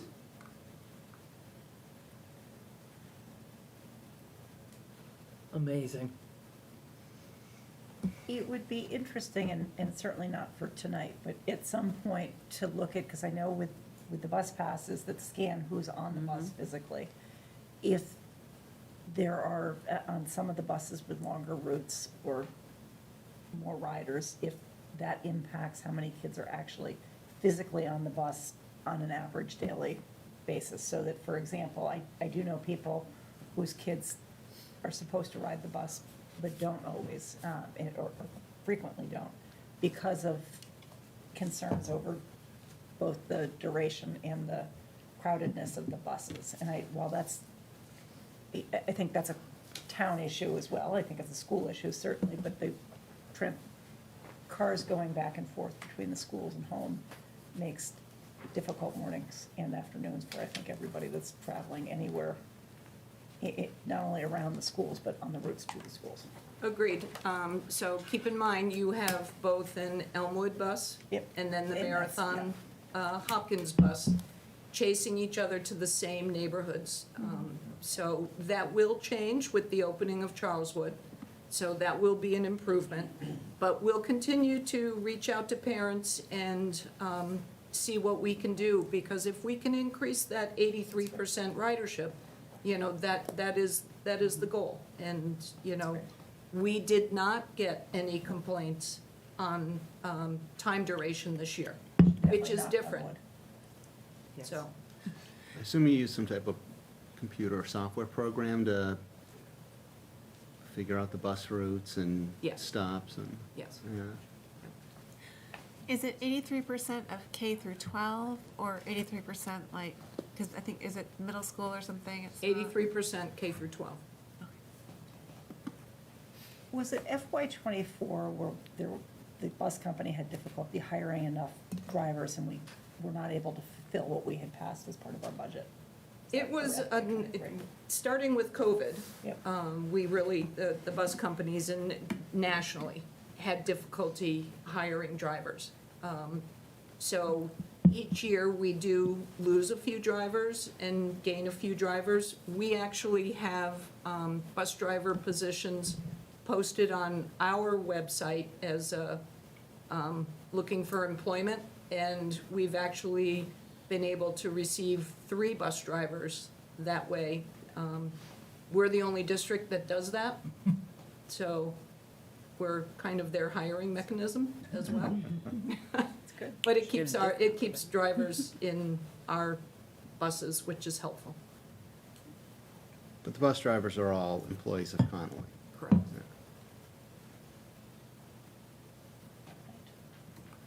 Thank you very much. No, come on, thanks. All right, thank you. Any other questions about any of that? Is there any more? I don't want to cut you off. I think my primary question is, does Susan have a wife? Debatable. Yeah. All right. So that then brings us into the superintendent search. So for, I think probably most people in town and in the district are aware that last week, after our school committee meeting, we did receive news that Dr. Kavanaugh will be retiring at the end of this year. And one of the biggest duties of the school committee is the hiring of the superintendent, and as well as the evaluation of the superintendent. But so this is, unlike other positions in the district, we are the deciding body, so that when many other positions, we work in conjunction with the superintendent and, or don't fall under our purview at all, but this is all us. So wanted to make sure that we could get a jump on going as quickly into this meeting. I think I had set aside 15 minutes in hopes that I would be able to get more information in the background ahead of the meeting than I did. But I wanted to outline the process. So I went back and I looked through the last 4 superintendent searches that we did, with particular emphasis on the one that we did in 2017, in which Dr. Kavanaugh was advanced forward as our new superintendent. Time-wise, that search in 2017 took 3.5 months. So that's a good bit of time from now. We want to get moving as quickly as possible. The first pieces that I think we need to look at, and I don't have all the information now, but would be hiring a consultant would be my strong recommendation. We've done it the past several because it is a big job and it allows us access to many different networks and as well as people who specialize in executive searches for schools specifically. We've used NASDAQ is what we used the last time and a couple of other times. We also are reaching out for proposals from, we're trying to get 3 proposals before the next meeting. So looking at MASC, and we'll have one other. I expect that we'll have at least 2 proposals by early next week, so we'll have those well in advance of the meeting to be able to have a fruitful conversation about both the scope of the work, because it'll vary tremendously from one to another. And then they'll help guide us in the process, but we will, again, we are the driving force. The last time, and I know as well as the time before that, when we were doing a superintendent search, we used a similar process, and we had a screening committee to start with, and the screening committee, what they do is they look at the resumes, they sort through and decide kind of who's going to be through the first round of interviews. The screening committee is just that, they screen for that part, and then they will recommend typically like around 3 to 4 finalists for us to consider. That committee had, in 2017, there were 15 members on that committee. Not all school committee, obviously, but there was a school committee member on that. There were also members of the community. In past searches, the number of members of the community has varied. It's varied from 1 to 3, so the next time I'll have a more comprehensive list of what the different committees have looked at to do. But always, we've had a CPAC representative.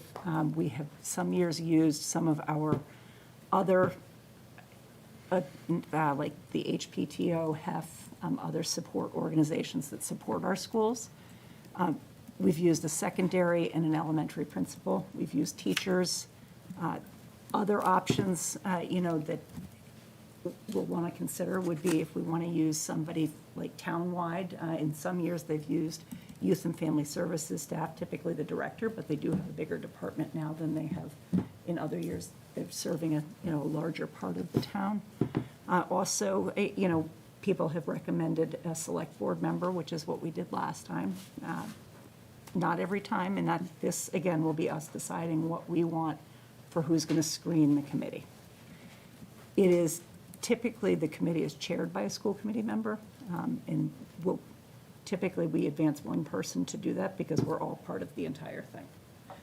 So once we get that committee together, and we'll want teachers and paraprofessionals perhaps and other people to look at all of our stakeholders, both of the committee, the broader school community, but also of our town stakeholders, and looking at, obviously, the schools have a big portion of the town budget. We have a fiduciary responsibility to the town, but also our schools reflect a lot of our values as a town. So we're going to be soliciting input from the community and have different points where the community can engage.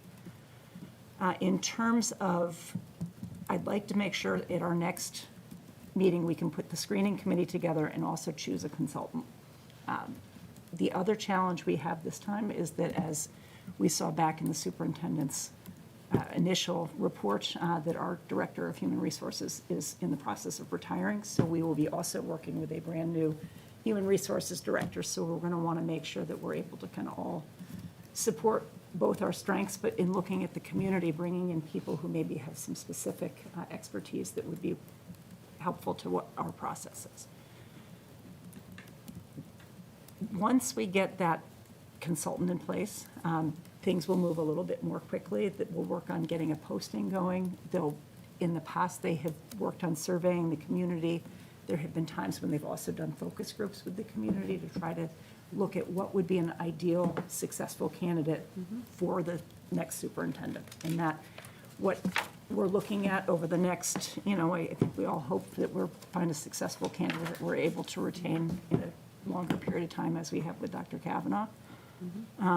There have been, in the past, I want to say that prior to Dr. Kavanaugh, there were, in my recollection, 3 superintendents that had come through in a shorter, but Dr. McLeod was here for a bit, but there were 2 before her that were pretty short term. So we're hoping to obviously get a longer term successful candidate that can work with the committee, with the schools, with the stakeholders, and try to make sure that we're inclusive of voices from all different segments.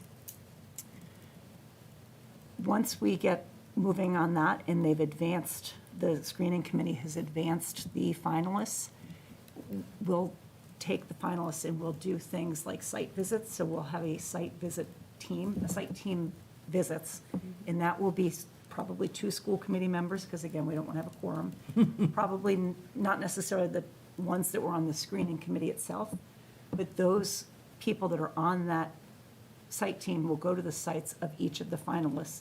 They'll have people that come from different departments that will speak to the site team, answer questions about the candidate, and then those school committee members that are on that, as well as the rest of the site team, will report back with recommendations and findings from each of the sites that are visited. We'll also then have the opportunity to have each of the candidates here in the district, and as a committee, the last time we did this, it was something that all of the school committee was involved in one way or another, bringing them around to see our different schools, having them, we'll have community forums where the community is able to ask questions of each of the candidates, and then we'll also have a session that is just us interviewing. So that's that's the process. I would In a anticipate. community forum, I assume. Community forum, and Yeah. we have done it, and as we get kind of further into it, we can discuss with the consultant and see what it is that we'd like to do, but in the past, there have been ways where we've done some of our searches, not necessarily just for superintendent, where the candidates meet with the school committee, and then there are some simultaneously meeting with the community forums, and then we're able to watch those by, the community ones by HCAM, but we're able to then get more in one night, rather than trying to do 4 community and then Yeah. 4 of that. It helps the process move along, but we can figure out if that's how we want to do it this time or not. So starting, if we follow kind of a similar timeline as what we did last time, we can try to accelerate a little bit or take our time a little more, but we are on a time crunch. The last time we started in mid-September and hired at the end of December. So we'll be starting in really early December, and so that would look probably closer to March when we actually have somebody in place. I think it's probably well-known, at least in Massachusetts, for people who are looking for superintendent jobs, that we are, in fact, going to be looking for a new superintendent. But the search firms, that the consultants will cast a broader net that will look not just at Massachusetts and New England, but out nationally in other networks, so. Where's the budget for the consultant come from? So that is a discussion that we have to have with Susan to figure out, because the consultant, that'll be a piece of what we look at when the proposals come in. The last search that we did with NASDAQ in 2017 cost about $9,000. It was discounted to us because we were members of NASDAQ. I don't, it depends on what services we choose of those is a part of it, but also what we determine is the amount that we're able to spend. 9,000, that's it. Well, that's in 2017. Oh. I know that, Things cost a little Yeah. but in there also, there are more Seems comprehensive things to do. MASC has different services, so we Yeah. can look at what the scope is, but So sorry, last time it was September, and then Dr. Kavanaugh, you were named in December? is end of that- December. December? December. In December. And at graduation for the high school, is that when you leave too? How long do we have you till? June 30th. Till June 30th, okay. In an And is it typical to always have someone obviously in place months, 6 months ahead of time, 3 months? Is there kind of an industry standard or best practices? I don't know that, I don't have the answer to that. I don't know if you know from some of your colleagues. I think when people are doing searches, so I was looking the other day, and there might be like 2 districts right now that have a search in place, but they will start to tick up a little bit after the first of the year. And if they take about 3 months, people will usually know who their next superintendent's going to be, like in March or April. So it seems like we have time, but. We do, Yeah, and okay. in fact, we're beating that end of the year Great. rush, so Okay. that we'll get our stuff out hopefully first. Yeah, And, the consultant will, in an ideal world, have the budget that we can have them help us with what kind of promotional materials we want to put out to highlight what our district is, who we are, and kind of the direction The we're values. going, and the values, but also kind of what an ideal candidate will look like, and they will help us Craft. craft what that is through their work with the community. great. Any other questions? More to come, but we will definitely have proposals by the next meeting. All right, so that then brings us into old business, and we have the 2025 to 2026 school year calendar. Okay. So the only difference, I think, in this calendar from the one that you saw a week ago is that we did in fact add the third contractual professional development day to this calendar. And what we are looking at is November 4th, which is Election Day, so that's where we would put the professional development day for faculty and staff. We, by contract, have 3. 2 of them take place before the start of the school year, before the kids ever come. And so we have to figure out where 1 more will go during the school year. And it's typical that we use the first Tuesday of the month, which is Election Day in November. Other than that, I know last time we were together, we talked about how many days are on here that are not sort of technically federal holidays or things that we have to have off.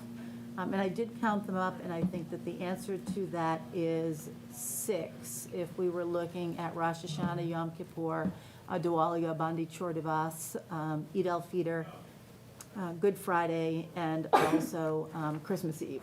All of those 6 would be things that you would be able to go to school for, because they're not.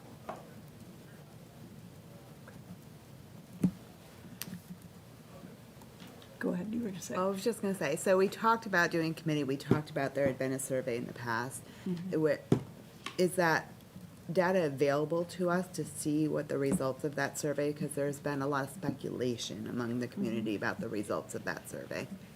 I can absolutely send you that. One of the things, and maybe, please forgive me if I'm repeating myself, but one of the things that we wanted to know last time, you can go to the DESI website, and it will tell you a lot of things, but it never tells you what kinds of holidays and observances people, are looking for.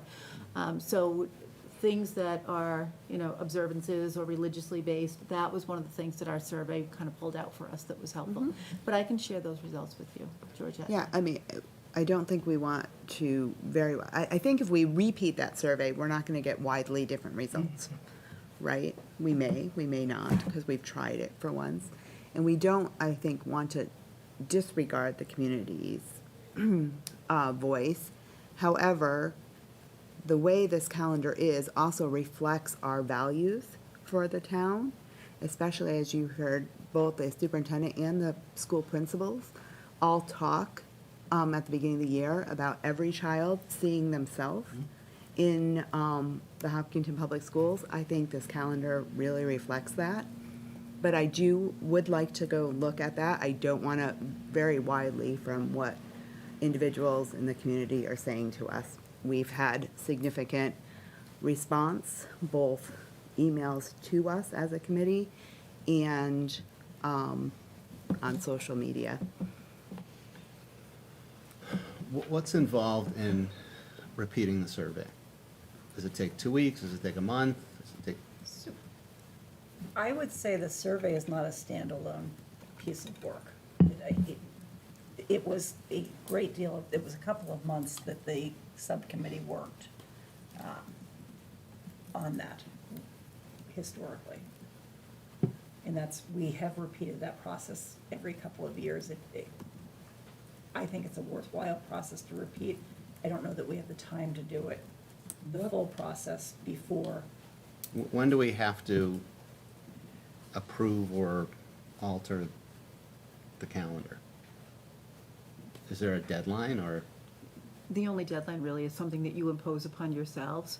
We do get a lot of people at this time of year now who will start asking about the calendar simply because things like camps will become available to families, and they need to know when they believe the last day of school will be, so that if you're sending your child off to an equestrian camp, a swim camp, or whatever it happens to be, people will know. Well, we know for this year, they're planning for this summer. Yeah. What kind of response do you get to the survey? I can tell you that as well. I don't know if I shared this with you last time, but I will share the report that went. I'd be curious what taking a deeper dive into the survey and even a new one, do I understand it correctly that the holidays that have been added were post-survey? Right, so before, we didn't have those 6 non-federal. Some of them we did, because Yom Kippur, Rosh Hashanah, Good Friday, and Christmas Eve have been Standard. holidays for a long time, Okay, so, or school, days off Yeah. of school, anyway. yeah, I'd be curious to see what's involved in redoing the survey and seeing what those results are. I mean, anecdotally, just personally, Yeah. it seems very split. A It- lot of people want to keep it, a lot of people are hell-bent on, no, you gotta get rid of those. And I think, I would assume, again, I'm speculating what the survey will say, but my guess is it's probably pretty similar, but I think it's probably worthwhile to give everyone in the community at least an opportunity to voice an opinion or give some feedback. If we have time to do it and it's, we're not burning a lot of calories in doing it, I assume we have the survey on some platform and can change some dates or edit it and push it out to everyone again? I would think. Well, you're suggesting doing the survey without having a calendar committee. Do we need a calendar committee to? There are, I don't know what the survey looked like last time, so I'm assuming it's, we can look at that, and do we need a committee to craft the survey? Is that what you mean? it isn't the crafting of the survey, it's that there are a lot of, a lot of pieces, I think, that I don't know that a survey alone would answer for me something that would sway one way or the other. I would want to have more input from, like the last time we had different religious leaders, I think, who spoke to the committee, or that was the time before perhaps, about Time why before. certain holidays or observances were important versus, obviously not every holiday is reflected in this for most religions, but I wouldn't want to shortcut the process by just making the change based on a single survey.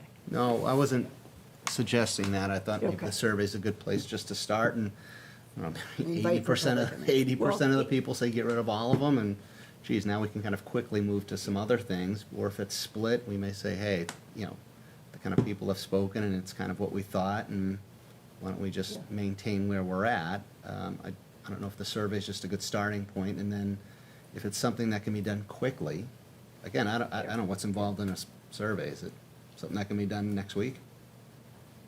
I don't know who does it. So we Yeah. usually send it out from my office. Yeah. And Georgette sends that out. We usually keep them open for about 10 days to Yeah. 2 weeks to make sure. I'm looking at the last time, we had 1,490 people respond to that survey. Pretty So good response. that's very high, actually, Yeah. when we send something out. And I can share these results with you for sure. Yeah. I mean, maybe that's a Right. bad strategy. I don't know if it's a good strategy or not, but I'm just, I don't know if we need to form the committee and it's several months. I don't know if just having the survey is a good starting point, and let's let the results of the survey kind of steer where we go from there. I don't know if. And opportunities for people to come and make comments here, or write letters to the editor, Yeah. or. And did the survey include students? I remember last week, or the last meeting, Savannah had some useful insights. I think that we included high school kids, not anyone K Right. to 8. Well, sometimes we do kids all the way to 4th grade on surveys. Yeah, I mean, I know Savannah mentioned, and it was brought up, that the student feedback was that if you have an excused absence for, say, Good Friday or Rosh Hashanah, that students felt some anxiety about missing what was taught or something. I assume that it's basically just high school kids. that I would feel that way. assume, yeah, I You don't- might have one or I two. can't imagine a I shouldn't say fifth one or two, but grader. a small group of Middle middle school. school kids Maybe, feel that way. right, maybe. So that's a pretty narrow group of the student population. Yes. Well, So I it's 33% of them. I mean, Yeah. I don't know. And I will say, I and guess- really, sorry, you guess know would that I say don't it's- have, yeah, I don't really have sort of a stake in this, because Yeah. it doesn't matter to the administrators. We work 261 days a year, so if it's Rosh Hashanah, we still come to work. But I will also say that when they have a day like Rosh Hashanah or Yom Kippur, and if it's a day that you don't observe, they would say that that was a really nice sort of release of pressure for them, because if you had been sort of stacking up things and you needed time to get them done, that day that you don't observe would give you no new learning, but an opportunity to spend catch 6.5 hours working on Yeah. things. I guess nobody fights for removing some of the vacation time.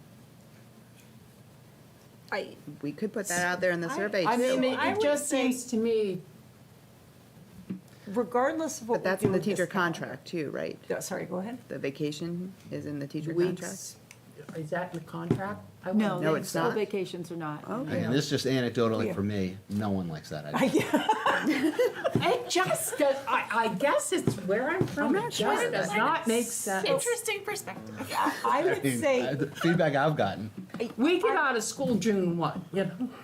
I'm okay with, it, like, survey fine, I'm okay with, like, coming to a decision on this calendar, but I think regardless of what we do with this calendar, one way or the other, I feel like there is value to having a larger community conversation for the next cycle of calendars over the summer when we have more time. That's a good point. It doesn't preclude us from making changes for this calendar, I don't think. I feel like whatever we do, we're going to generate some very happy people and some very angry Yeah. people. Yeah, yeah. And for reasons that I think probably all of us can understand. I mean, I certainly, when I look at June 18th, that feels like very long into the month of June. I have to jump on something that Kylie said about the different religious holidays. I think it also helps the students realize there's other things out there and opens up opportunities to talk about them too. Jamie, did you want to add anything on?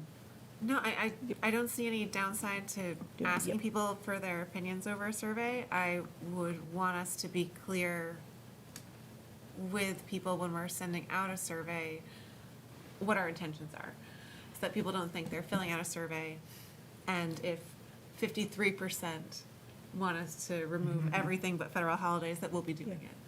I think that would be important, because I know people do feel very strongly about this, which is why there's a benefit to having a committee where people are truly working on it collaboratively. But I love feedback.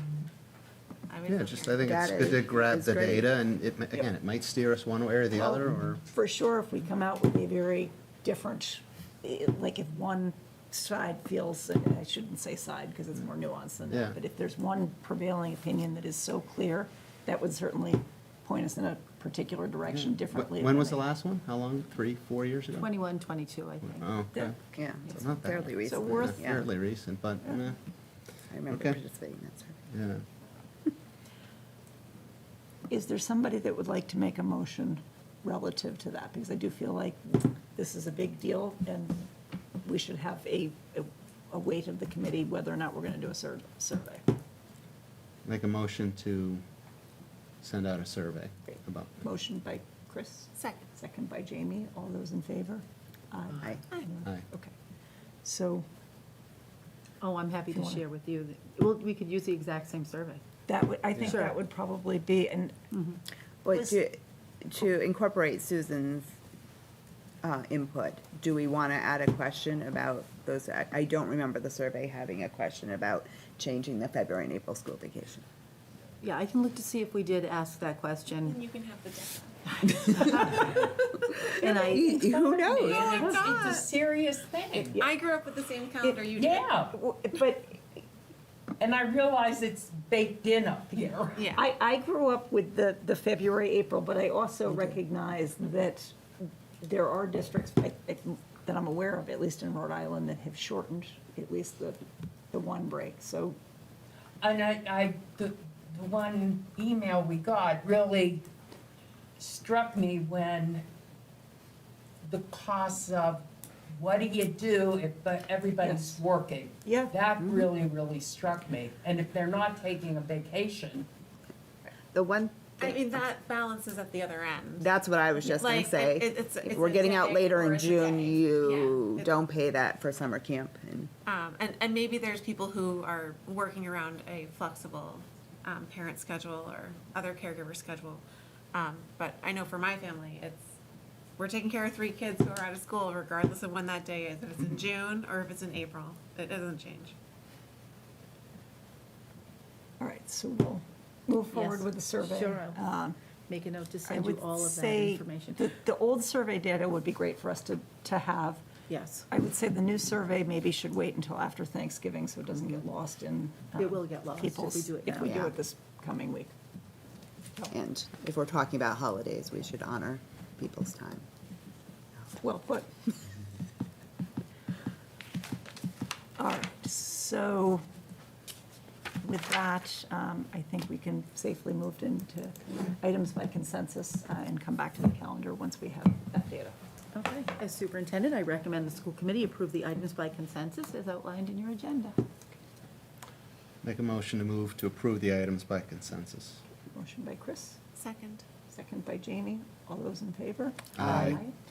And I should have said this at the beginning of the night, but we do not have need for an executive session tonight because we do not have anything new to share. We had Well, talked about bless something. you. Well, I thought I'd save it for an end of the night surprise. Yeah. I will take that Wallace extra is sleep. listening. With that, I would seek a motion to adjourn. Motion to adjourn. Motion by Chris, I'll second it. second by Kyla. All those in favor? Aye. And we are adjourned at 9:16. Our next meeting is a regular meeting here on December 5th. And then we I have turned the December 7th. TV on for him, and he's very knowledgeable on news. But I wonder what he would do. If he heard your if I voice. put the HKM on. Yes, if he heard your voice, he'd probably be very excited about that. He'd be running to the TV with the ball. Oh my God, and you know, he recognizes animals on TV, but he really recognizes dogs. Just even walking across the screen. We had an issue with 3 turkeys that the residents in our backyard. Oh. The dogs were not pleased. No.